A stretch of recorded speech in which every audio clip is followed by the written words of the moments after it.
I shot a Q&A for 300,000 subscribers back in November 2020, but... Where did this beard come from? Okay, but I never got around to editing and uploading it. Work's been really busy over the last few months. I'm kind of surprised it hasn't made the news, to be honest.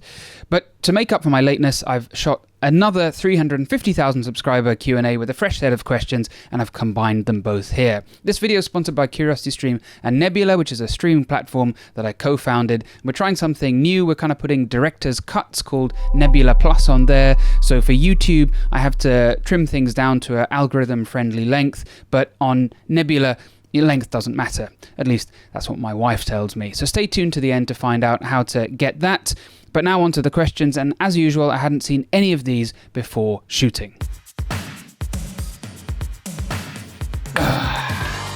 Well, it's Q&A time. If you had asked me a few months ago about channels that do frequent Q&As, Q&As sounds kind of French. I would have said that they're rather self-indulgent and quite conceited, and my opinion hasn't changed. But nevertheless, you have asked for this, so this is number 3 Q&A. The previous 2 have been inexplicably popular, even though I literally put in the title that it is unhelpful, only useless answers, and I'm going to maintain that tradition as well. We'll get to it in a second. I've got one disclaimer apart from that to say that I'm not going to answer any personal medical questions. Sometimes people kind of disguise them and say, oh, my friend has XYZ. I'll steer clear of those. I'm also going to keep this a fairly COVID-free zone, maybe just a couple of questions about COVID. I think we've all heard enough. So let's get to it. 1,650 comments. I don't think we're going to get to all of them. Christina Cooper, what is the difference between American and UK doctors? Like, what is an attending? Why isn't everyone attending? Are they missing? Thank you, Christina. I feel like you're going to be setting the tone for the quality of puns in these questions, which is outrageous. What are puns doing on this channel? Well, there's not a great deal of difference between UK and American doctors, to be honest. American doctors earn much more than UK doctors, but UK doctors still earn a good salary, so I'm not too fussed about that. UK training is a bit different. We graduate from medical school earlier in our lives than in America because we go straight out of school into medical school, and that can be 5 or 6 years long. Or there is a similar system to America where you can do a degree first, then do 4 years of medical school, which is what everyone in America does it that way. And American residency is shorter than the equivalent of UK residency. So this is where you have specialized in your field and then you're training in just that area. One could take that to mean that American doctors are less experienced, but actually residency is really brutal in most specialties in America. And they work really hard, longer hours than we do here. We've got a directive that means we can't exceed crazy hours anymore. So it's a lot better than it used to be.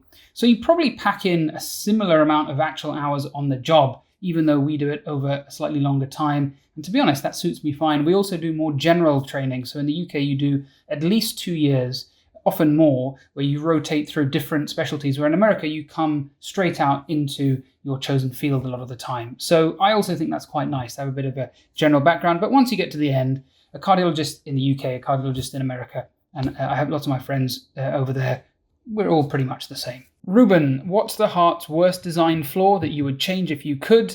If there is any. That's right. There is absolutely no design flaw to the heart. It's perfect. Don't let the fact that heart disease kills more people than anything else in the world fool you. That's deliberate. Yeah, okay, fine. The heart has a major design flaw. By the way, when I say design, I'm taking the piss.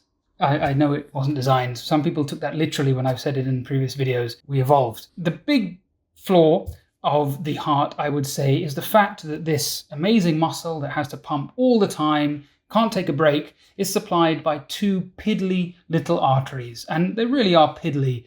In an average person, they're between 3 to 5 millimeters in width. So they often block, and that's what a heart attack is. One on the right side of the heart, and then one on the left, which splits into 2. So it's often described as 3 arteries, but it's really technically 2. If one blocks, the area of muscle that's supplied dies. Whereas that's not the case for all mammals. Dogs, for example, have a blood supply where if you block off one coronary artery, the other one still supplies a overlap of the muscle. So dogs actually have far smaller heart attacks if they were to block off a coronary artery, which makes them quite bad models for research into human heart disease, which is good for dogs, bad for pigs. Yes, pigs are commonly used to study heart disease, along with mice, of course, ubiquitous in biology labs all around the world. And it's handy, really, that we use pigs rather than dogs because they're a lot tastier. I'm kidding. We don't eat the pigs, just the mice. Only the Best asks, as a cardiac doctor surgeon, are you scared of heart attacks? Well, that would make coming to work pretty difficult, as in you getting one. Okay, I'm not really. We do get a lot of patients around my age now, in fact, younger than me quite commonly, people in their 20s even, or early 30s. They uniformly are smokers. I haven't met anyone around my age who's had a heart attack who is not a smoker. So that makes me a bit reassured. I don't smoke, and that's a huge risk factor taken out of the equation. I'm also quite lucky in that there isn't much heart disease in my family. If anything, I'll probably die of cancer. Most people, statistically, it's going to be one or the other. So in my case, I'm more worried about cancer. But even then, I'm not really that worried. I've got this kind of Wolverine delusion that I just think I'm completely unbreakable. Luna, I'm a med student that recently got diagnosed with a rare arrhythmia. I even got a sweet subcutaneous implantable defibrillator for it. So a subcutaneous implantable defibrillator is a box that goes just under the skin here, sort of almost under the arm. And there's a little lead that's tunneled under the skin to here. That then creates a shock vector between this coil and the box. So if somebody goes into a cardiac arrest, the box will automatically deliver a shock and save their life, hopefully. Luna is a med student. I'm assuming they are young. We tend to use these in young patients more often because they don't need to have any pacing done to the heart. Whereas when we put a defibrillator that goes in through the veins, actually inside the heart, that tends to be where we may need to deliver some other therapy to the heart. So subcutaneous pacemakers have probably been around for about 10 years or so. They're pretty new. The question is, would I be entitled to cheesy jokes if I became a cardiologist? We don't make cheesy jokes. It could be very useful saying firsthand to patients that a defibrillator rarely fails, but when it does, I'm really not that shocked. Okay, not that shocked. Or maybe the patients wouldn't really be in vain. Well, now you get that joke because I just explained it. Oh God, I really am pumping this for all it's worth. Thanks, Luna. I disapprove of puns. I don't make them. I don't like them. I once had a friend called Dee, and she used to make a lot of puns. And then she was savagely beaten by a group of radical fundamentalists and ended up in hospital. I'm joking. It's a lie. It's a defib. Hi, it's Rohin, Cardiology. I got interrupted mid-pun. Violation of my human rights. Des the Jambo asks, what would win in a fight? 100 duck-sized cardiologists or one T-Rex-sized anaesthetist? It's a bit of a novel spin on the old Reddit question there. What is a T-Rex-sized anaesthetist? An anaesthetist that is the size of a T-Rex, or an anaesthetist that is a T-Rex? Because how would you intubate anyone as a T-Rex? Imagine intubating a T-Rex. I have seen vet colleagues intubating all manner of different animals. I have no idea how they do it. It's crazy, very impressive. Maybe intubating an alligator would be the closest kind of thing to that. Anaesthetists are famous for three things, really: lycra, cycling, and Sudoku. Okay, also maybe being obsessed with coffee, although that's pretty common to a lot of doctors. So I don't know how a T-Rex would play Sudoku, but I would say that duck-sized cardiologists, because a duck-sized cardiologist is by definition a quack, and quacks have unlimited power because if you strike one down, three spring up in its place. Lassie? As an electrician, I know the dangers related to electrical accidents, and many times we are turned away by ER because it doesn't seem like there's anything wrong. That mistake turns fatal for a small number of people whose heart rhythm doesn't return to normal after electrical shock and they die in their sleep. Insight from an expert. Well, we can't find an expert, but I'll give it a shot. Everyone's asking really long questions today. I hope this doesn't continue. I wouldn't want to comment on any particular case of people being turned away from the emergency room after an electric shock. Electric shocks, of course, affect the heart, but they tend to do that immediately. If you get shocked, you can go into ventricular fibrillation or something like that, and it can be fatal. And obviously, that's how people often die from electric shocks. But there doesn't tend to be a lasting electrical problem. What may have happened in this case is there can be other issues caused by a major electric shock, which manifest a bit later, like burns or internal trauma or bleeding, that kind of thing. I don't know. Oh, the other thing that's a little odd with that is we do normally keep people in hospital for a while after an electric shock, just for observation. Troll Clan APU, as a paramedic in training who is struggling with ACLS, that's Advanced Cardiac Life Support, why can stimulation of the vagus nerve cause the patient to go asystolic? Sorry, I don't know why I'm pronouncing everything so strangely. So what that translates as, why can stimulating the vagus nerve cause a person's heart to slow or even stop temporarily? Good question. So the vagus nerve is one of the cranial nerves, but a very important, unusual nerve. It's called the vagus, the wanderer, because it takes this kind of meandering path all the way from the head down to the gut. A key organ that it innervates is the heart. And stimulating the vagus nerve can be done in various different ways. I'm not going to spell them out because I don't want people experimenting on themselves, but you all know how to Google. The vagus is part of the autonomic nervous system, so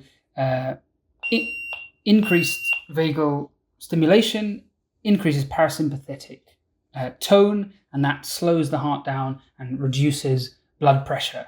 And so that is the mechanism by which it normally works. But in some people, it can be extra sensitive, and stimulation of the vagus nerve can cause a precipitous drop in blood pressure or a rapid drop in heart rate, meaning that they can faint. Engaged. Dope Fizz asks, is problems with health workers' mental health going to be a normal thing? How big of a problem is it, and what can we do about it as a society? Well, we live in a society. Every time, on the punchline. Hello, it's Rohin, Cardiology. It's all kicking off today. Well, I don't know how much of this I'm going to get to do, but we'll keep trying. It's very busy. I normally actually film on nights because they're generally a little bit quieter, but it's actually a day shift this time. I thought I'd give it a try. I know you can't tell from my window that it's a day shift, but because it's November in the UK, so it gets dark around the time it gets light. Nathan Holt. I think I recognize that name from a previous one. Richard Dawkins once claimed to have seen 2 dogs doing a 69. Hello? Yeah. Echo machine capable of echo. This is not going to work today. Some quite interesting patients, though. What's the worst lie you've ever told to impress someone? Probably that I graduated medical school. Matthias Lund. What is the one thing in medicine that is true but you wish it weren't? Good question. I guess you could answer in many ways. I'll give a slightly frivolous answer and a serious one. The frivolous or personal answer is that the fields that I find most interesting also seem to be the ones with the worst lifestyle. As someone who is naturally of an extremely lazy disposition and kind of doesn't really like work, I wish that I found something like general practice, family medicine more interesting. I'm not saying it's easy, but it's got a timetable which is much more flexible. You can have a job where you work a few days a week, 3 days a week, and then do other things in your spare time. Whereas the really sick patients that I always find myself drawn to looking after, they're the jobs where you're up in the middle of the night and you do a lot of night shifts and all that kind of crap. And the more serious answer that I think I wish wasn't true in medicine, but it is that unfortunately a lot of the things we do are far less beneficial than I think we believe. And I think there are lots of interventions that we perform on patients which really improve their lives by a negligible amount, or they don't prolong their lives by anywhere near as much as we think, and that's for a multitude of reasons. This was meant to be like some jokey Q&A like the other ones, and you're asking me all these serious questions. Simply Doz, I'll soon be a teacher. Good for you. Great job. Students are increasingly teaching themselves with the internet. What can we do as educators to prevent our students from being trapped by conspiracy and misinformation? I'd like to know from a perspective of health and science. What did I just say about asking me serious questions? This is getting too intense. Okay, good question. I'm not going to be able to answer satisfactorily now. It's very tough. Like, people say education is key and teaching the scientific method. And of course, that's very important. But we've seen from this year in COVID that a lot of the people who are spreading misinformation themselves have got proper scientific credentials. I'm not talking about people with some Mickey Mouse degree from an online university and claiming to be epidemiologists. I mean, people who really know what they're talking about, still getting tricked and fooled by bad stats or allowing their biases to dictate their thinking. So I'm not sure that education alone is the key. What I believe the future of education is going to look like is that the online medium is going to be delivering a lot of the nuts and bolts, the bare bones content. And what I think schools and universities should become more of, and I'm not saying this like I'm some visionary, this is something that a lot of people say, is a place to consolidate those ideas, to discuss them in an open, safe space. Only by having those discussions about the things that people read online will we be able to challenge those misconceptions at an early age. Yep. In summary, I don't think I've got any particularly original thoughts on that. It's just such a huge and important question. I think perhaps one of the biggest challenges facing society is how we stop the spread of misinformation online. Faraz Alam says, if you're a med student, how would you prevent yourself from tripping over wires on the floors in the operating room? Maybe just try not doing that. The sentient neuron. How many organs functions can the life support in a hospital take over? Do we have even better tech that's currently ready to undergo trials, is undergoing trials? Yes, there are some exciting new things being researched. If you're interested, why not look up the International Association of Artificial Organs, which is quite a small group of people and organizations around the world that it focuses on this, and I've long wanted to make a video talking about the quest for an artificial heart. It's actually been one of the first ideas I had, but I haven't done it up till now because I really want to do a good job, and there are some technical things that are out of my reach at the moment. So now I'm kind of getting to the stage where I may be able to pay an animator or something like that, because I think it's such a fascinating story to tell about why we still haven't replaced the heart. When people say, oh, it's just a pump, isn't that something simple? We still haven't got to the stage where we can replace it, and actually the reasons are very interesting. The liver, of course, cannot be replaced. If you saw the tier list video, you'll know what I think of the liver.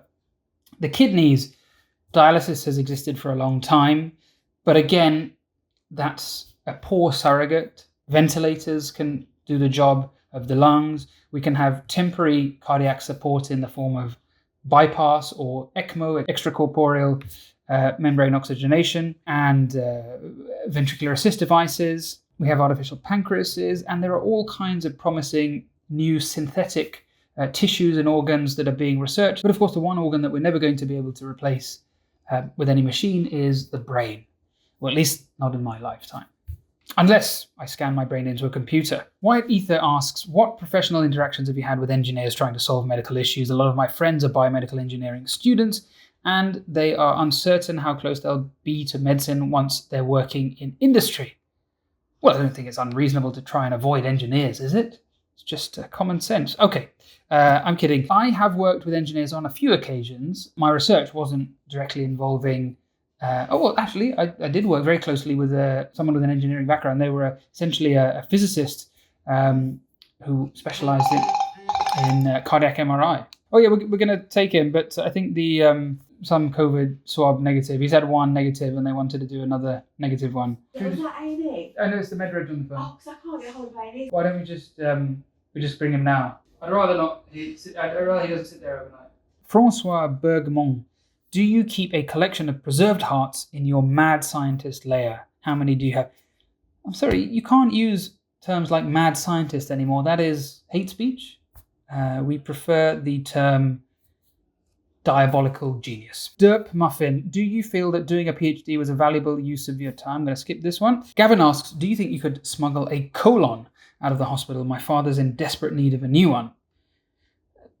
I presume this is some sort of punctuation emergency. There is an operation in surgery, obviously, called a colectomy, where you remove the colon. But when you only remove part of it, it's got a different name.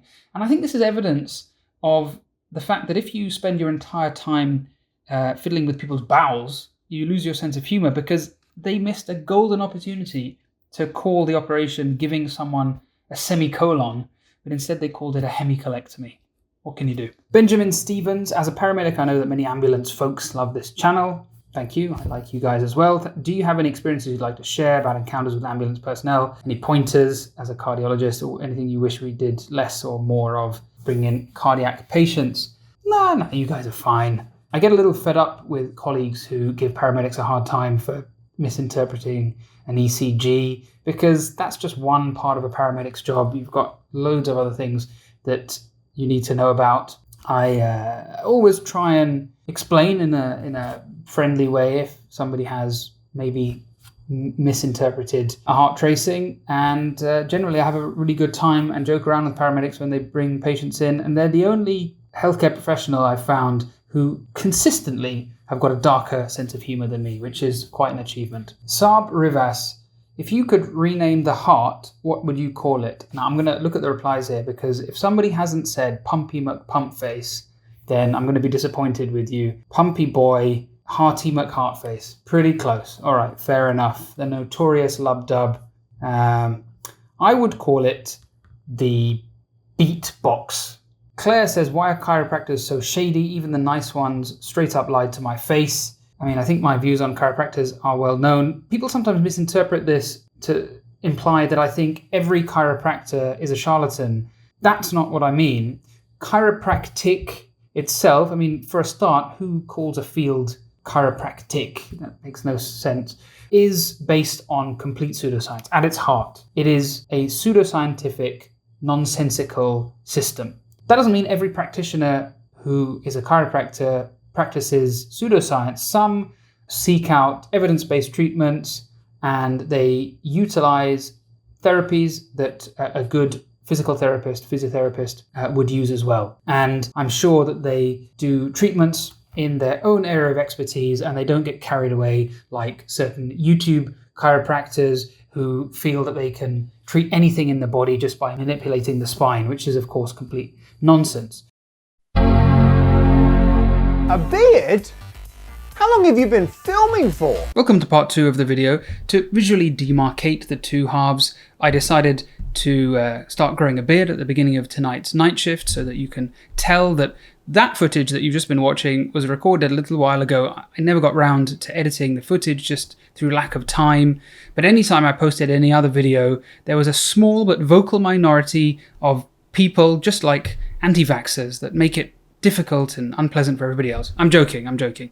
I do appreciate that, even if I don't understand, that there are some people who want to see these Q&A videos. So there was this small vocal minority who would angrily post after everything that I'd put up, where's the Q&A video? So I figure, fine, I'll make it finally. I went back to look at that footage for the first time and found that a lot of the questions were a little bit serious. So I asked you again this week to give me some slightly more fun questions, and that's what we're going to get to now. Before we do that, I just want to say that if you do want to support the channel, which obviously I hugely appreciate, instead of something like Patreon, what I always suggest is just listening to the end for the sponsor message, because you can get a year of Curiosity Stream and Nebula for only $15 using my code. So please just stay tuned till the end. So, to the questions. Marcus Aldorn asks, if you can have less blood with more blood pressure and everything be fine, what is the minimum amount of blood you can have and not die? Okay, well, remember I mentioned I was doing a Royal Institution talk, which I hope should be online by the time this goes out. One of the cases that I talked about, it was about extremes of physiology, was a patient that I treated in St George's in South London, who was a young mother. She'd just given birth. She'd had a catastrophic loss of blood, and her hemoglobin was 9 grams per litre, and a normal hemoglobin for a woman should be about 120. So she was, way down on the amount of blood. I've never seen anything near that low. The lowest that I could find in the literature was 6 grams per litre of hemoglobin. So not far off. But the other thing is, it's not just about the red blood cells, it's also about blood volume, so how much plasma there is and how rapidly losses occur. So if you have a gradual reduction in blood cells, the body can auto-resuscitate. It can ensure that your plasma volume increases.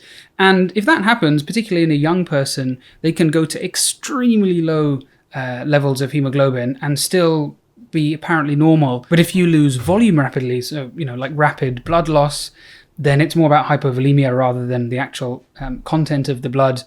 And you probably don't need to lose that much. Again, it depends on your age and fitness, but I'd guess that something like a loss of 2 liters could be fatal. Your total circulating blood volume is about 5 liters. The body can move fluid from different fluid compartments into the intravascular space, but that takes time. Another case that I talked about was Mauro Prosperi, who had got lost during the Marathon des Sables in Morocco in 46-degree heat, and required 16 liters of intravenous fluid when he was found and resuscitated. The human body can do incredible things with a significantly reduced volume, but it's all about how quickly it's lost. Jeevan Kumar asks, do you still perform your daily rituals /pujo to Tom Scott, or was that a one-time thing? I'm not sure what you're suggesting there, that I would make up a joke for a video. That doesn't sound like me. No, of course, it wasn't a one-time thing. I've continued my daily worship. In fact, it's blossomed into a full-blown religion. Some call it a cult. I think that's slander, frankly. And we've got a temple. It's in East London. And if you make a journey to the temple, then you can be called a Scott pilgrim. Banana asks, people whose heart isn't beating are dead. Therefore, people whose heart has been restarted are undead. How does it feel to be a necromancer who has raised an army of zombies? How do you know I'm not undead myself? Undead? Who came up with the name undead? It's just so lazy. Boss, I've just imbued life into this dead tissue, raised this man from the grave. What shall we call this hideous creation? I don't know. Let's call him undead. Neve says, it looks like you stole my little brother's plastic sunglasses. Did you or did you not own up? I did. Unfortunately, your little brother came along with the sunglasses. We didn't need him. He was superfluous. We had no choice but to harvest his spleen. It fetched a good price on the black market. His heart was removed and offered to Kukul Khan. And then we reanimated his corpse, and he's undead, and now he works as a janitor. N. Berger asks, what is historically the worst way of treating an illness that you've heard of? Oh, there are loads. I mean, it's hard to look past things like trepanning. You need that like you need a hole in the head. You gotta love putting heroin and cocaine in kids' treatments. Mercury. You can find lots of crazy treatments that were particular to certain healers, often involving small animals and orifices and weird things like that. But out of the kind of widely accepted practices in fairly recent history, I'd say the two most shocking were hemiglossectomy for speech impediments, so cutting out half the tongue for people with a stutter, and lobotomies that were done with basically a sort of long needle or ice pick, either in the nose or in the eye socket in a non-anesthetized patient. This was done in the 20th century. If you don't know the story, look up JFK's younger sister. I think her name was Rosemary. There's a really horrendous, scandalous story of how she was rendered severely disabled after having this procedure. And it was kind of hushed up at the time, but go and look that up. Dead Soon asks, if it were possible to create cyborgs, which improvement would you install that the human body greatly lacks? Superpowers also count. When people ask about superpowers, there are all these geeky answers that geeky people come up with, like, I'd like to be able to manipulate the strong nuclear force, or I want to control entropy. I'm a simple man, and I find it hard to look beyond just having a cyborg super strength punch. Just a punch that just is harder than anything else on the planet. Bam! Settles all arguments, all problems. All can be settled with a straight right. Can you use a duck in a medical environment, and if so, how?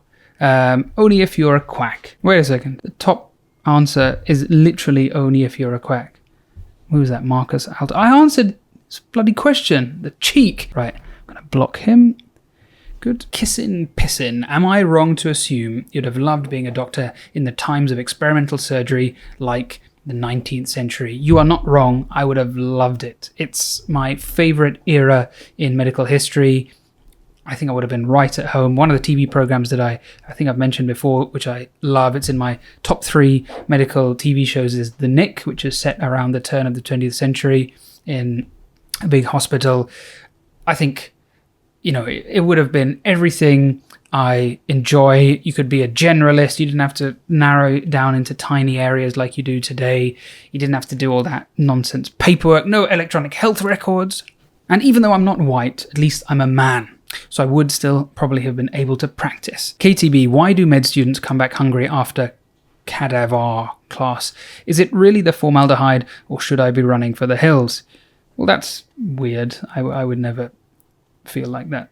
I don't know. I used to get hungry after dissection. It's a well-known phenomenon. I'm not alone in that. I don't know why. If anyone's got any interesting theories that go beyond just rampant, latent cannibalism, put them below. Ricardo Perez, why are dermatologists sexier than cardiologists?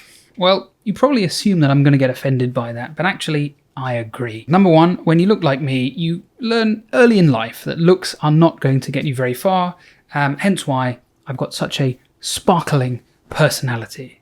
Secondly, I've always thought the dermatologists are the best looking doctors. Right from medical school, I remember them being very glamorous and good looking, so much so that one of my very close friends, who I met when we were doing our first house job straight out of medical school, and she's stunningly good looking, very stylish, and so way back then we were chatting and she said, I don't know what I want to do, nothing's really jumped out at me, and purely because I thought that she would belong in that glamorous crowd, I said, you should do dermatology, and now she's a consultant dermatologist, and that's on me. I did that. Asks, it's maybe not funny, but simply something I don't understand. Why do I get a red head when I'm upside down? Because all the blood flows in my head, but why don't we walk around with uncomfortable red feet and the need to lie down? Well, because we have evolved in the same gravitational conditions that we find ourselves today, more or less, and to walk upright. So our bodies are designed to medical emergency CTC. A light snack. It's my 4th night shift. Please cut me some slack. I'm allowed to treat myself. As we've established before on this channel, calories on night shift don't count. And besides, I'm going to sprinkle statins all over the top of the pizza. So it's really actually doing me good. We evolved to walk upright, so our legs are used to dealing with gravity acting on our blood, pulling it downwards, and there's sufficient resistance from the leg muscles and surrounding tissue to ensure that blood doesn't pool normally, whereas our head, the heart has to work to get blood against gravity to go up there. So if you flip it upside down, there's no mechanism to prevent blood pooling in the head because it's not designed to do that. It's a bit like saying, why are the soles of our feet different to the palms of our hands? Because, we don't tend to walk on our hands. Dingus153, do you plan on exploiting the algorithm to sell your own brand of completely organic, harm-free, homeopathic coconut oil infused scrubs? What are homeopathic scrubs? Is that like the Emperor's new clothes? I frequently, twice, post on Instagram about my lucrative sponsorship deal with this luxury scrubs brand. It's called the Hospital Laundry Room, and I'm one of their brand ambassadors. And this beautiful hepatitis C blue number is available with a multitude of bloodborne diseases infused into the fabric, is at this point about 50% COVID. It's completely ill-fitting, and it feels a bit like starched flannel on the skin, but there's a tremendous amount of freedom of movement in the trouser area, which is pleasant for airflow, especially in the summer. I don't know, where am I going with this? To those not party to the joke here, there's a trend of medical influencers advertising scrubs which in the UK we find particularly bizarre because nobody buys their own scrubs here. We get scrubs from the hospital laundry room, and that ensures that they're well washed every time at high temperatures and everything, rather than in a domestic washing machine. So we don't tend to buy our own scrubs here, but it's very popular in the States, it seems. I might have a video in the works about medical influencers. Alex Bevan asks, how do you cope with the expectations of intellectual grandeur that are assumed of medical doctors? I exceed them. Joaquin Peña Gallardo, great name.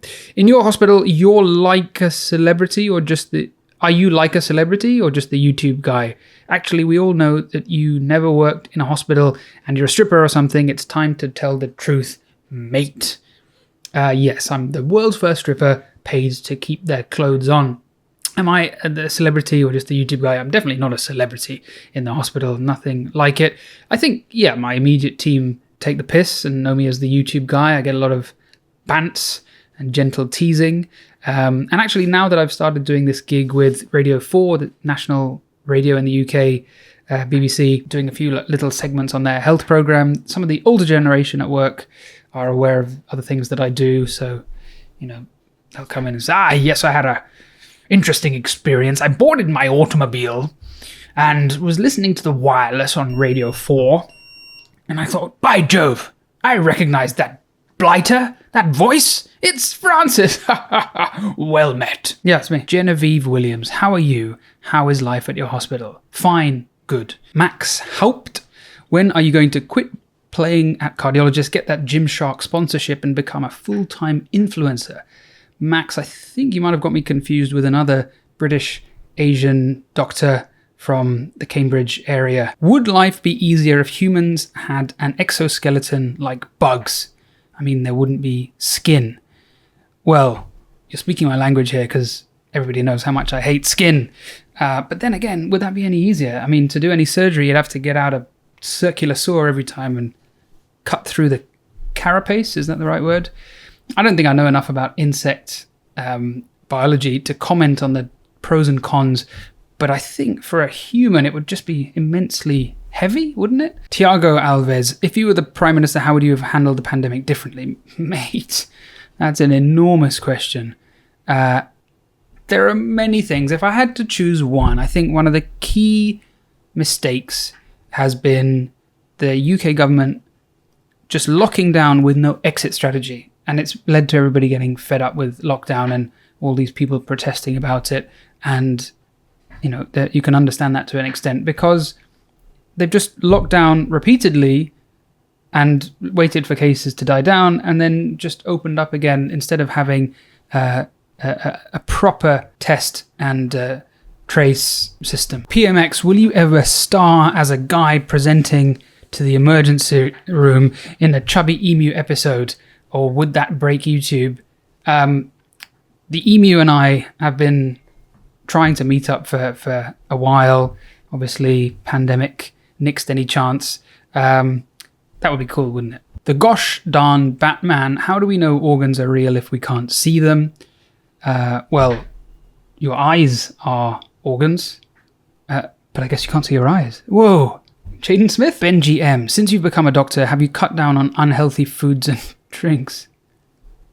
Yes. Ruben, what is your favorite alcoholic drink? Does your job make you want to drink more often? I really only drink 2 drinks. That's one of the signs of an alcoholic. Now a repertoire. Whiskey, nice whiskey, and beer. And that's it.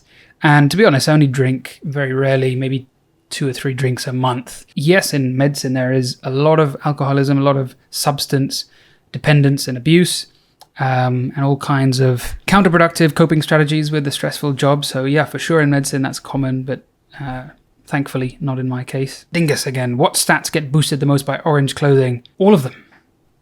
Acuity, knowledge, recall, skill, everything. Super Saiyajin. All from wearing orange. Medical fact. Mike Pierce, have you saved any more people on planes you have been on since the last time you made a video? Mike, I don't know if you've been paying attention, but not many flights have been happening, at least not by responsible people. SM, if robots rise up, would people with metal in them survive? No, I'd imagine they'd be the first to be killed. to retrieve that sweet, sweet metal. Horner, how is it to have an IQ in 4 digits such as yourself? It's good. Well, talking of IQ, maybe I'll finish on this. Let's wrap up. Because I recently found a report card a few report cards for myself at different ages, but one from when I was 7, which was pretty hilarious. It was really quite brutal and said that I was very naughty, misbehaved, very disruptive, and really underperformed. And my mum was clearly freaked out by this, particularly, I guess, because my elder brother has very severe learning disabilities, and then she got this report saying that I'm doing really badly in school, and I guess she freaked out. So the next thing filed along with it was a psychological analysis from a child psychologist, including sort of measuring my IQ and stuff. And well, now I've started this, there's no real way to say it without it sounding like a humble brag, but yeah, I mean, my IQ is sort of off the charts. And, you know, ADHD wasn't really known as a thing back then, I guess, not commonly. And I guess the point I wanted to say with this is, because when I put it on Twitter, one of my friends said, look, you're just trying to show off. But then I got some really nice replies from people who are at school or at medical school who are going through similar things. It only got worse for me in my teenage years. I actually got suspended. And I felt like I would maybe try and mention it in a video then, because there may be people watching who also feel as though school, whose minds work in slightly different ways, who are neurodivergent is the term these days. And don't lose heart, because one day you too could be an influencer on YouTube selling coconut-infused homeopathic scrubs and pretending to be a doctor. There is a version of this video on Nebula, which is a bit longer because I've left questions that I've cut out here in, and I've also removed the next bit, which is the sponsor read. If you do want to support this channel, it's really the best way. But you can get a year of access to CuriosityStream, which is home to thousands of really nice, high-quality documentaries, as well as Nebula, which is a streaming platform for indie creators that I co-founded. Is the COVID quite severe? Are they intubated or anything? Or obviously, COVID can affect the heart. I think I'd interpret both of those with caution. I don't think I'd change anything really. No worries. Okay, thanks. Bye. Where was I? Yes, so you can get access to both for a whole year for only $15, not per month, for the whole year. CuriosityStream, I spent a week on TikTok recently. Thought I'd give it a chance. I made a few TikToks. I didn't like the effect it has about reducing attention span, so I decided to go completely in the opposite direction. And CuriosityStream have this really nice section of feature-length documentaries, proper, professionally made titles of all different topics. There's one which I had seen before, but I watched it again because it's really good, Particle Fever, which is all about the Large Hadron Collider, and it's got some bants between the theoretical and the applied physicists, and it's just really good. And then, of course, Nebula, you probably know by now, has got a lot of your favorite creators there as well. And as I said, we're moving to a model where we can put longer kind of director's cut versions of videos on there and have to shorten them down for YouTube to placate the algorithm. So please take a look and use the code Medlife to sign up. I'm off to try and catch a few winks of sleep because foolishly I agreed to do a full day of work tomorrow as well.